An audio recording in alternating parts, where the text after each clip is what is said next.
Hello, and welcome to the Public Information Center number 2 for the Hanover Wastewater Treatment Plant Upgrades, Schedule C Class Environmental Assessment. We thank you for your time, and we are interested in your feedback. If you have any questions or comments about the information presented, please send them to us by email at rcooper@hanover.ca or jatin.singh@ainleygroup.com.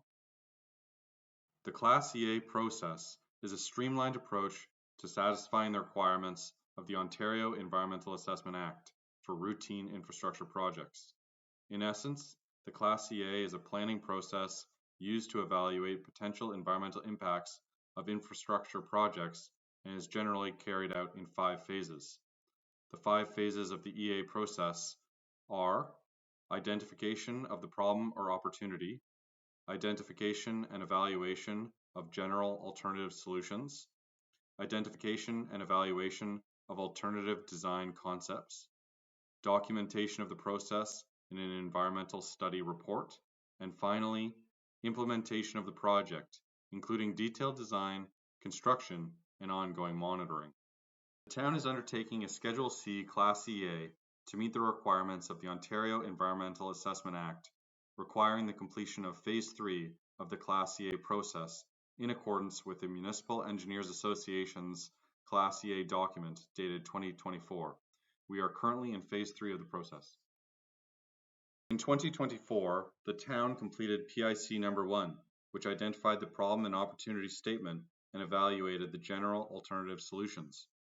Given the projected population and employment growth outlined in the official plan, the wastewater flow to be treated in 2052 is estimated to be 13,789 cubic meters per day. The study area encompasses the town of Hanover, along with 2 areas in Grey County and 2 areas in Bruce County, as potential boundary changes that are being considered. PIC number 1 identified expand and upgrade the existing plant as the preferred general solution. The proposed expansion area is situated on the south side of the existing plant, extending into the adjacent woodland area, and will terminate before impacting the Hanover Community Trail. The major treatment processes used at the existing plant and brief descriptions of each process are as follows. The primary step removes screening, grit, and settleable solids. The aeration step provides oxygen to bacteria for treating and stabilizing of the wastewater. The clarification step is subsequent to the aeration step and removes suspended solids. The sludge digestion step stabilizes waste organic solids. The effluent disinfection step removes harmful pathogens from the effluent. A general flow diagram is presented at the bottom of the slide.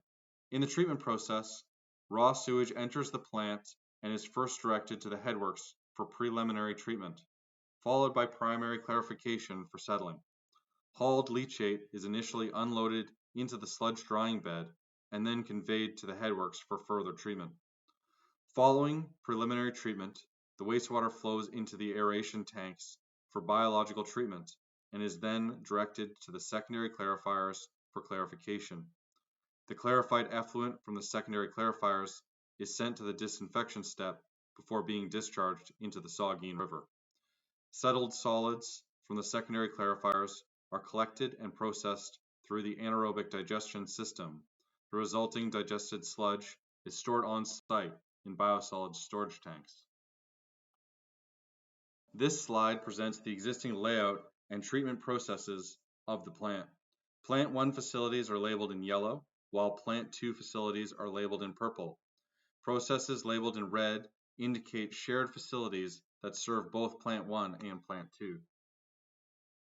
Future wastewater flow projections were developed based on the official plan amendment number 11, adopted by Grey County, and the findings of the 2021 Municipal Servicing Needs Assessment. Projected population and employment growth indicate an increase of 4,442 residents and 1,824 jobs by the year 2052, resulting in a required total treatment capacity of 13,789 cubic meters per day. The graph presented illustrates the projected wastewater flows over time compared to the current rated capacity of the existing treatment plant. The existing treatment plant does not have sufficient capacity to meet the 2052 projected flow of 13,789 cubic meters per day. It is therefore recommended that the town proceed with detailed design for additional plant capacity once the Class EA has been confirmed along with the preferred design solution. A phased approach is recommended for the plant expansion. Phase number 1. Conduct a plant-wide stress test to confirm that the existing system can handle 7,000 cubic meters per day, with both Plant 1 and Plant 2 still operational. Phase 2. Construct a new facility to increase the total treatment capacity to 10,500 cubic meters per day, incorporating the existing 3,500 cubic meters per day capacity of Plant 2 and 7,000 cubic meters per day from a new facility. Following this, Plant 1 will be decommissioned. Phase 3. Expand the new facility further to reach the full required capacity of 13,789 cubic meters per day for the year 2052. Background studies were undertaken during this Class EA to support the evaluation of alternative design solutions, identify potential impacts, identify mitigation measures, and to support the evaluation process. The studies include assimilative capacity study, Stage 1 and Stage 2 archaeological assessment, cultural heritage assessment, natural heritage assessment, and floodplain study. A summary of their findings is presented here. An overview of the processes within modern wastewater treatment and a brief description for each treatment process are presented in the table. The screening criteria for identifying appropriate treatment technologies for expansion and upgrades includes regulatory compliance, referring to the ability to meet current and anticipated future regulation. Proven reliability, referring to the demonstrated track record of consistently meeting or exceeding treatment objectives. Ease of expansion, referring to the ability of the system to easily expand to meet the Hanover Wastewater Treatment Plant full build-out capacity needs, and feasibility of the system to fit within the available site footprint. Operation and maintenance refers to the simplicity of operation and maintenance and level of staffing required. Cost, referring to the anticipated capital costs and operation and maintenance costs. Each of the treatment technologies were evaluated based on their potential impacts on the study area environment, based on social, cultural, technical, natural, and economic criteria, with low impact as the most preferable result and high impact as the least preferable result. The scoring system used and implemented for detailed evaluation is presented in the table below.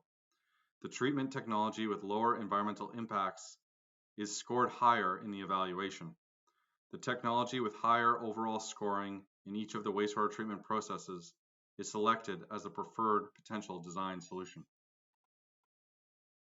Results of the detailed evaluation are summarized in the table. Treatment technologies marked as preferred are carried forward for further consideration during the design stage. Technologies identified as not preferred will not be carried forward for further evaluation. The maps presented in the following slides illustrate the conceptual site layout for the proposed Hanover Wastewater Treatment Plant upgrade and expansion.